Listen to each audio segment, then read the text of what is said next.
সাবেক প্রধানমন্ত্রী শেখ হাসিনার মেয়ে সাইমা ওয়াজেদ পুতুলের বিরুদ্ধে আরও দুটি মামলা করেছে দুর্নীতি দমন কমিশন দুদক। দুর্নীতি ও প্রতারণার মাধ্যমে সূচনা ফাউন্ডেশনের জন্য ৩৩ কোটি টাকার তহবিল সংগ্রহ ও বিশ্ব স্বাস্থ্য সংস্থার দক্ষিণ পূর্ব এশিয়ার আঞ্চলিক পরিচালক পদে নিয়োগ লাভের অভিযোগে এই দুটি মামলা করা হয়েছে। আর এদিকে মনোনয়ন বাণিজ্য, পদ বাণিজ্য ও বিদেশে অর্থ পাচারের অভিযোগে জাতীয় পার্টির চেয়ারম্যান GM কাদেরের বিরুদ্ধে অনুসন্ধান শুরু করেছে দুদক। বৃহস্পতিবার দুদকের নিয়মিত প্রেস ব্রিফিংয়ে বিষয়টি নিশ্চিত করেন সংস্থাটির অপরাধ বিভাগের মহাপরিচালক আক্তার হোসেন।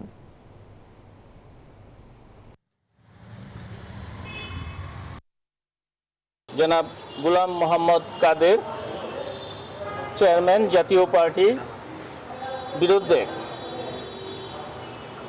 মনোনয়ন বাণিজ্য, পদ বাণিজ্য এবং অর্থ পাচার সহ জ্ঞাত আয়ের উৎস বহির্ভূত সম্পদ অর্জনের অভিযোগের বিষয়ে অনুসন্ধানের সিদ্ধান্ত গৃহীত হয়েছে।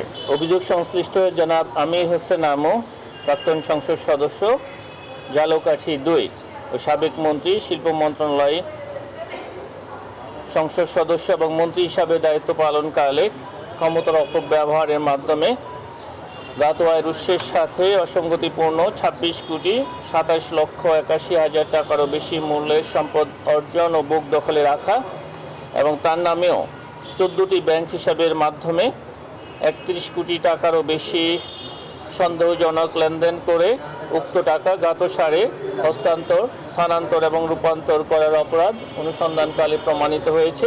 সংশ্লিষ্ট ধারায় একটি মামলা রুজুর সিদ্ধান্ত গৃহীত হয়েছে।